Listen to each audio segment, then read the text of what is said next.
There are great blessings when you worship God. Tumesoma hapa na tumeelezwa na neno ya kwamba wakati utakapomwabudu Mungu kuna baraka ambazo zinabariki maji yako, kuna baraka za kubariki chakula chako. Yani kwa ufupi, hakuna kupungukiwa, hakuna kuona kiu. Wakati utakapomwabudu Mungu, Mungu amesema ya kwamba magonjwa atayaondoa kwako. Wakati utakapomwabudu Mungu, anasema hakutakuwa na mwanamke atakayepoteza mimba, na hakuna tasa atakaa miongoni mwa watu wanaomwabudu Mungu. Anasema utaishi pia miaka mingi. Kuna maneno haya unapaswa kuyatambua. Hizi privileges ama hizi baraka zote hazitoki kwa sababu umefanya jambo lolote tofauti isipokuwa worshiping God.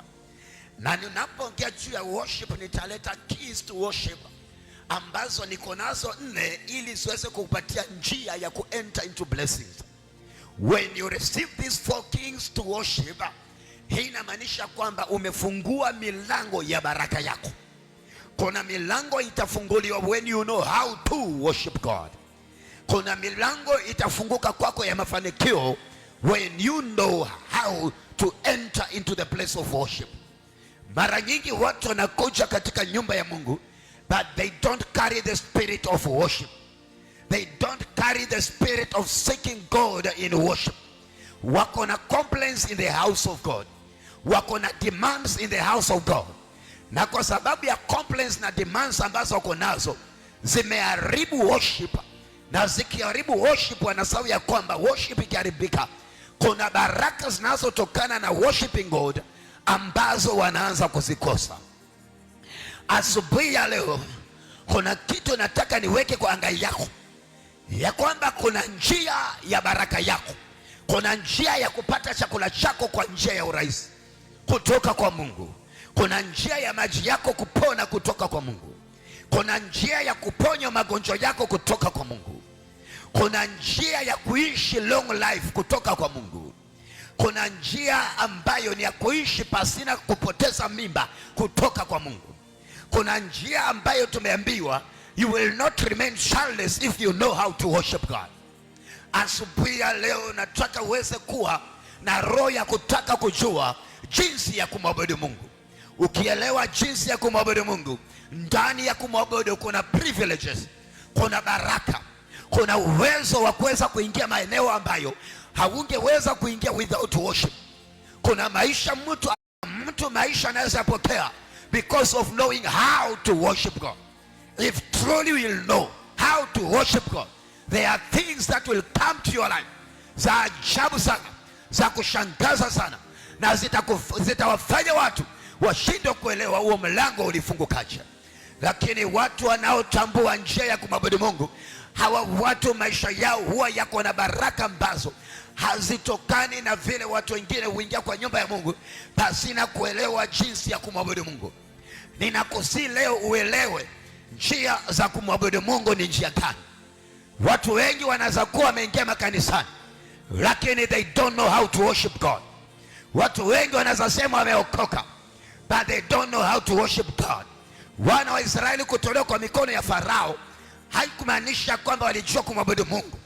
Licha kwamba Mungu amewaambia waachiliwe waende kumwabudu Mungu, baraka zake ziko kwa watu kumwabudu, haziko kwa watu kuplace demand, haziko kwa watu kufight kiholela.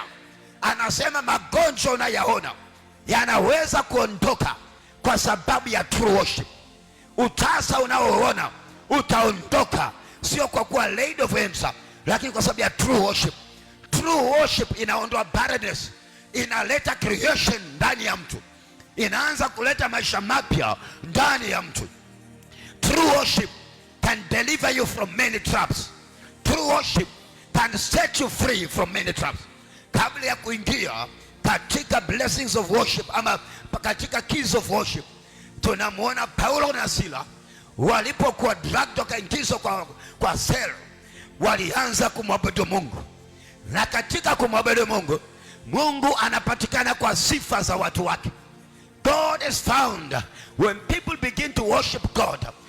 God will always appear there, na akisha appear ataanza kufanya kile anajua chema kufanya. Hawezi onekana tu na akawa anaonekana. Utukufu wake ukionekana mahali, huwa ina consume mateso, ina consume mambo ya kusumbua. Utukufu wake ukionekana mahali, huwa unazalisha mambo yaliyo ya matunda ya kiungu. So when God is present, there are forces that cannot be present. Worship can make you enter into the place of fruitfulness. Ukiwa unaanza kuworship na uko fruitful, kuna vile ambavyo fruitfulness inapatikana kwako. Akaambia Musa, hawa wazee wanabishana, lakini mtu ambaye nilimchagua ni Haruni, na ashakuwa na uelewa wa kuweza kuniabudu. Chukua fimbo zao uziweke kwa madhabahu, na kesho kuja asubuhi utaona matunda. Walipoenda pale asubuhi, fimbo ya Haruni ilikuwa imejaa matunda mabivu. Hii ni ishara ya kwamba when you are in the place of worship, you will bear fruits. Kama uko connected na true worship, matunda lazima yataonekana. If you are in true worship, hawezi kuwa dry. Mungu hawezi kutembelea mtu katika worship, unaleta presence ya Mungu. And if you always worship God, the presence of the Lord that will always dwell unto you will always manifest the things of God. Itaonyesha utukufu wa Mungu, itaanza kuonyesha ukuu wa Jehova. Mimi nataka nikuombe, badala ya kuanza kufikiria labda uombewe ndio itendeke, mimi nakuja kuambia anza kuabudu. Utaona mambo ambayo hayakuwa yatendeke hata kwa kukelea mikono yanaanza kutendeka. Worship inafanya moyo wa mtu uweze kuwa shamba lilo na rutuba ya kuweza kupandia vitu za kiroho. Worship inafanya mtu aweze kuwa katika deeper faith ambayo iko holy, sanctified faith. Worship inamleta mtu katika kuwa na presence na picha ya Mungu kwa uso wake. Moses alipopanda mlimani akiwa anakaa na Mungu mlimani, aliporudi watu walishindwa kumtizama, because worship created a new environment. Yesu alipokuwa mlimani, walipomuona alibadilisha mavazi yake. True worship will always change your life. True worship will always change what is against you.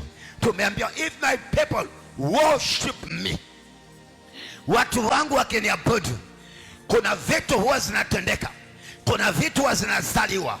Watu wakiabudu Mungu, anasema true worshiper will bring food to their table, kwa sababu anasema chakula, nitabariki chakula chao, nitabariki maji yao. Hiyo ni power ya worship. Iko na uwezo wa kubariki chakula chako, iko na uwezo wa kubariki shamba lako, iko na uwezo wa kubariki kazi yako. Before you begin anything in a day, begin to worship God in the morning. Kabla ya kukosa kazi yako, worship God. Kabla ya kuenda na kufanya kitu asubuhi, worship God.